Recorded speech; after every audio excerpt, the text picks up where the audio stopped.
video mengenai asas-asas hukum perjanjian. Nah baik, pertama-tama perkenalkan kami. Nama saya Maria Liani Ariandu dan teman saya. Saya Angelina Robaka. Nama saya Benedikta Aurelia Lanison. Nama saya sebenarnya Anggreni Sekali. Selamat menyaksikan. Oke baik teman-teman. Yang pertama saya akan menjelaskan asas konsensualisme, di mana makna dari asas konsensualisme adalah para pihak yang mengadakan kesepakatan yang dalam setiap hal-hal pokok yang perjanjian dibuat. Terus konsensualisme juga tersirat dalam salah satu syarat sah perjanjian yang berdasarkan KUH Perdata.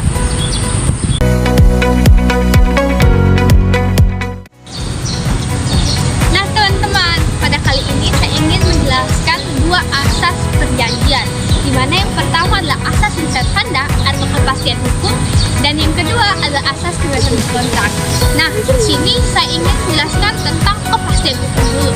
Nah, kalau kita berbicara tentang asas kepastian hukum itu sangat simpel teman, bahwa asas ini menyatakan bahwa perjanjian sah berlaku sebagai undang-undang bagi para pihak yang membuatnya. Nah, maksud dari asas ini adalah jika kita ingin berbuat perjanjian, di situ kita sudah sepakat dan itu terikat bagi para pembuatnya dan disebut sebagai undang-undang. Nah, yang kedua itu adalah asas kebebasan berkontrak. Ya, kalau kita berbicara tentang asas kebebasan berkontrak, di situ kita lihat Kitab Undang-Undang Perdata, di mana pada pasal 1338 yang menyatakan bahwa setiap orang memiliki kebebasan untuk membuat perjanjian dengan isi dan bentuk apapun yang dikehendaki, namun memiliki pembatasan. Dapat kita lihat pada pasal 1320 Kitab Undang-Undang Perdata tentang syarat-syarat perjanjian. Di situ ada 4 syarat teman-teman.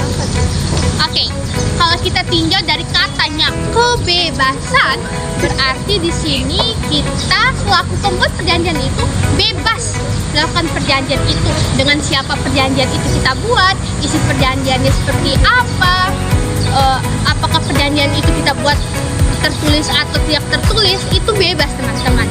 Namun di sini juga saya melihat ada dua konsekuensinya. Ya, yang pertama itu adalah memungkinkan para pihak yang membuat perjanjian tidak bernama, yaitu isi perjanjian yang tidak diatur dalam undang-undang. Bukan tidak diatur ya, yang belum diatur.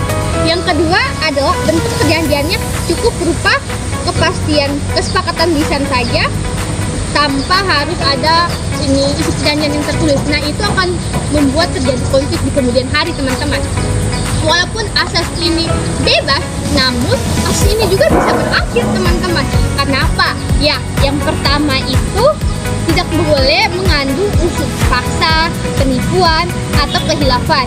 Jika ini terjadi, perjanjian ini akan dibatalkan teman-teman. Nah, sampai jumpa.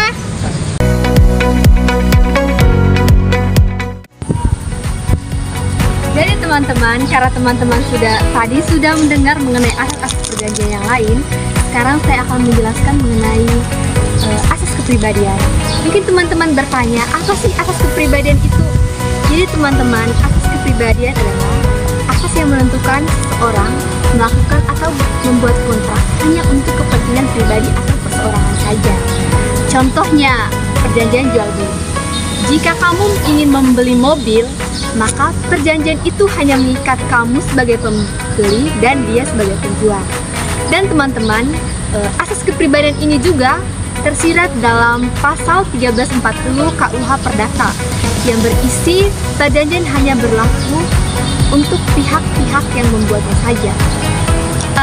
Mungkin teman-teman bertanya, apa sih jaminan dari asas kepribadian ini? Nah, di sini saya akan menjawabkan jaminan dari asas kepribadian ini.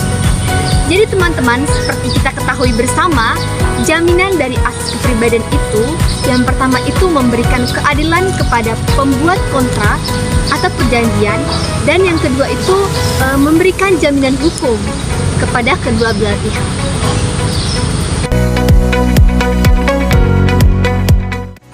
Jadi tadi teman-teman sudah dengarkan penjelasan tentang asas konsensualisme, asas kebebasan berkontrak, asas kepribadian, dan asas pacta sunt servanda. Nah, jadi sekarang saya akan menjelaskan asas etikat baik. Apa sih asas etikat baik itu? Asas etikat baik adalah asas yang mengharuskan para pihak untuk bertindak adil, jujur, dan tidak merugikan pihak lainnya dalam bertransaksi, supaya menghormati perjanjian yang telah dibuat. Contohnya, dalam transaksi jual beli antara penjual dan pembeli harus beretikat baik. Nah, contohnya, si Andi ini ingin membeli laptop bekas dari si Rani. Nah, Rani ini memberikan informasi kepada si Andi bahwa laptopnya sudah pernah jatuh dan arus baterainya tidak tahan lama. Jadi si Andi ini menerima informasi itu dengan baik dan sepakat untuk membeli laptop itu dengan harga yang mereka sudah sepakati. Mengapa si Andi ini dengan si Rani dikatakan beretikat baik? Kita lihat dari sisi si Rani. Si Rani ini memberikan informasi kepada si Andi bahwa laptopnya itu sudah pernah jatuh dan arus baterainya juga tidak tahan lama. Sedangkan dari sisi si Andi bahwa Andi ini menerima informasi dari si Rani dengan baik dan setuju untuk membeli laptop itu tanpa merubah kesepakatan mereka. Jadi teman-teman, dasar hukum dari etikat baik ini diatur dalam pasal 1338 ayat 3 KUH Perdata yang berbunyi persetujuan harus dilakukan dengan etikat baik.